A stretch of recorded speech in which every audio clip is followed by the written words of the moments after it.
aka news aka ho na abusua bra so say yedi nkomo na nkomo we minim say ebehia o say de ehia menso no ni nyina ya Abena Korantemaa Oral History Prize de ade aye wadwiri mu kesene ho yo nyabotere empanimfo atena se dansa mekọ mo menkai we say Dominion herbal powder ekura memu abra ne ade achi adopa se me hye open so ehye na wape atereketwa no de tete aduane ma nkwada no wasaba akọ agum no wanu a na wanom eno ne bema wo immune system na ho den hronko ansa na wate asi abonten enwumre so no aye ne saa na wanom Dominion fo ene de saa edupapa ya ba saa so wo Dominion herbal ointment wo honam bebe ye oye pia na me hye fetwichi na ohonam no ebekoye busu of pharmacies herbal shops and afi licensed chemical shops in Yinemu 0543 158195 and 0249591843 na Dominion for ebeje wo so na afi wosime nka ncho so wunya mfie dunmienu a wosre wada adure wonka ho sanso na obata na so pemfo so wonka ho afi ma men company fo ho na yeni enkomo menya opanyini Martin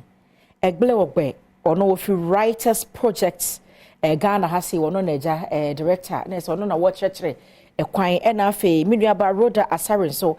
coordinator Emma Abena Korantemaa Oral History Prize no na yenkodi mu nkomo tew penifo mama kwaba na mpombo kode ngamna Adom de nyankopon sepa na Martin bie ni kakra writers projects na ida dia writers project e cool bi a ye hyehyɛ sɛ 2009 honom sɛ anka yemboaboa Ghana fo a omochrochro homa books creative writing books ene omo ye poetry that senia omo ejuma no amanfo bi hu senia etie sanso ye programs bebre ema omo ente writers no ye to me ye program omo sɛ omo making kind book entre Adom no monte senior a process no etie and the writers project of Ghana ejuma no but Abena Korantemaa Oral History Prize no na ehwe so since 2019 no administer prize no emma the family of Abena Korantemaa but yes also work coordinator or ono the ejuma no and na ehwe prize no so it's a men coordinator but Abena Korantemaa Oral History Prize na eda there I can see to esiho afimu bia ma mpanifo omanya 65 and above so obeka abakosem nyoma ye be short timrenum no na emema no enya akwenya ko school pa chain ma ti ema no ye di sa akensi we si so mo betima ka abakosem nyoma esi mo omo femu omo emma mabawa bom ene omo nkrabru yes so one more what story to tell sa breno di se bia na onu nua mu ofie na papa ka se wo ba na ja school tena fie na onu aba ma na nko se anza wo obi ba be ware wo sa story to tell nyina na wo mu akwanya ma nipa kro beka but ye share stories are ewo faso ma oman no anaku ebia sebi o nyini no ye chichiri kro bi na oho se o ya ba ya ana se o nyini no na time Ghana gain independence na oho sa stories no ana ye stories ewo mfaso ma oman no ana se kro na omo ewo mu no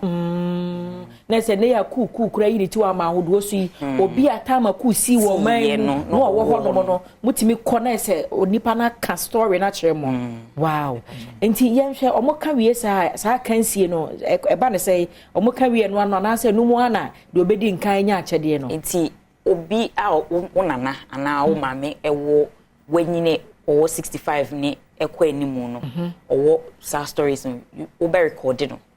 na wasend amaye ewo ye WhatsApp platform and say email so ana nti ye wo ajaje form mo be hwe entry say be nyina no mayi nipa miensa na ya award omo nese sa aba kwesem no wo ma ne nka utiri emfa nko wo ma ba bi record na on send no mutie na sampa betimi asomo my Ghana ye history no records no a obetimi anya ho akyede nipa chan. Oh wow. Number be na me record ya me mfa so no. 0267 6677 009. Okay. That's my boss be. Okay. hwe ne boma na ma menko Martin ho enti Martin story bia ye welcome story bia ye welcome but aye competition nti yen hwe story a senior road akan no ebe won faso ama oman ni nchiri manyina okay yes and this story so na likely say benya price because competition okay email no so also be through the first one email no ye info@writersprojectghana.com info@writersprojectghana.com okay and a number no be number no ye 0267 668890 Tisu be mama 0267 668890 omumi ense ebe yi o ma chede ni bi ni de hen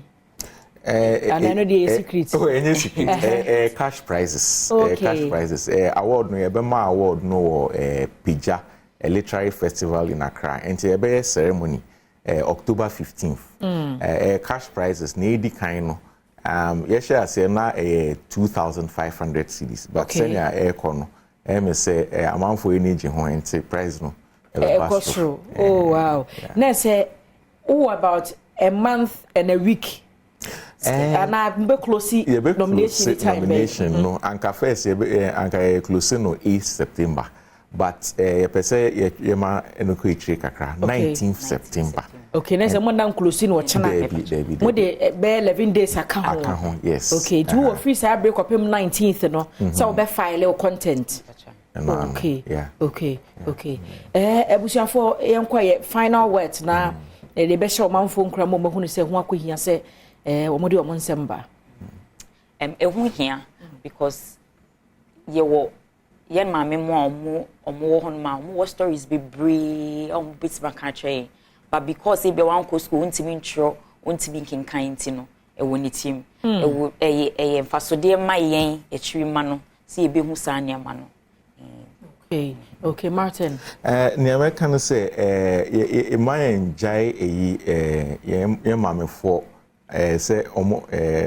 say bi omo nko owu mu enja sa stories no omo kan share ansa na ombeko na recording fanto ho enterprise where there I say in coming years kra no e betra ama different countries in West Africa okay and there ye ni was say ye be ma na ye kese